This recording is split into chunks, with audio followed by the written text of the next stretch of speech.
Mini stroke പക്ഷാഘാതത്തിന്റെ സൂചനയോ?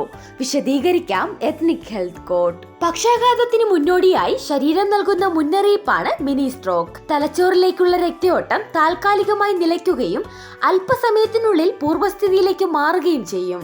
വളരെ കുറച്ചു സമയം മാത്രമേ ഈ ലക്ഷണങ്ങൾ നീണ്ടു നിൽക്കുകയുള്ളൂ. പെട്ടെന്ന് കണ്ണിൽ ഇരുട്ട് കയറുക, കാലിൽ പെരുപ്പ്, ശരീരം വിറയ്ക്കുക തുടങ്ങിയവ മിനി സ്ട്രോക്കിന്റെ ലക്ഷണങ്ങളാണ്. ഇതിന്റെ ഭാഗമായി ദിവസങ്ങളോളം ശരീരത്തിന് ക്ഷീണം അനുഭവപ്പെടുകയും ചെയ്യും.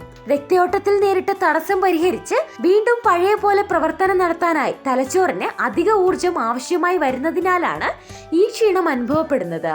ഭാവിയിൽ സ്ട്രോക്ക് ഉണ്ടാകാനുള്ള സാധ്യതയുണ്ടെന്ന് ശരീരം നൽകുന്ന സൂചനയാണ് ട്രാൻസിയന്റ് ഇസ്കെമിക് അറ്റാക്ക് അഥവാ TIA. മിനി സ്ട്രോക്ക് വരുന്ന മൂന്നിലൊരാൾക്ക് പക്ഷാഘാതം വരാനുള്ള സാധ്യതയുണ്ടെന്നും ലക്ഷണങ്ങൾ പ്രകടമായി 1 വർഷത്തിനുള്ളിൽ തന്നെ സ്ട്രോക്ക് ഉണ്ടാകുമെന്നും ഡാനിഷ് ഗവേഷകർ നടത്തിയ പഠനത്തിൽ പറയുന്നു. ശരീരത്തിൽ പ്രകടമാകുന്ന ലക്ഷണങ്ങൾ പെട്ടെന്ന് തന്നെ ഭേദമാകുന്നതിനാൽ അധികമാരും ശ്രദ്ധിക്കാറില്ല.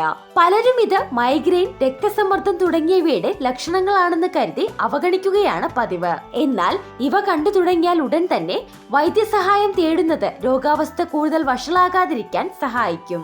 ഉയർന്ന രക്തസമ്മർദ്ദമാണ് പക്ഷാഘാതത്തിനും ട്രാൻസിയന്റ് ഇസ്കെമിക് അറ്റാക്കിനുമുള്ള പ്രധാന കാരണം. മിനി സ്ട്രോക്ക് പക്ഷാഘാതത്തിന് മാത്രമല്ല, ഹൃദ്രോഗത്തിനും കാരണമാകും. ഹൃദയം സാധാരണഗതിയിൽ മിടിക്കാതിരിക്കുകയും രക്തയോട്ടം കുറയുകയും ചെയ്യുന്നു. അത് ഹൃദയത്തിന്റെ അറകൾക്കുള്ളിൽ ചെറിയ ചുഴികൾ ഉണ്ടാക്കുന്നു. ആ ചുഴികൾ രക്തം കട്ടപിടിക്കുന്നതിലേക്ക് നയിച്ചേക്കാം. ആ ചെറിയ രക്തക്കട്ടകൾ കുഴലുകളിലൂടെ സഞ്ചരിച്ച് തലച്ചോറിലെ ചെറിയ രക്തക്കുഴലിൽ പ്രവേശിക്കുമ്പോൾ രക്തയോട്ടം തടയുകയും പക്ഷാഘാതത്തിന് കാരണമാവുകയും ചെയ്യുന്നു. ഉയർന്ന രക്തസമ്മർദ്ദം, പ്രമേഹം, കൊളസ്ട്രോൾ, പുകവലി, അലസമായ ജീവിതശൈലി തുടങ്ങിയവ അപകട സാധ്യത കൂട്ടുന്നു. പക്ഷാഘാതവും TIAയും പ്രായമായവരെ മാത്രമേ ബാധിക്കുകയുള്ളൂ എന്ന തെറ്റിദ്ധാരണയും നിലവിലുണ്ട്. എന്നാൽ ചെറുപ്പക്കാരിലും പക്ഷാഘാതം വർദ്ധിക്കുന്നതായി പഠനത്തിൽ പറയുന്നു.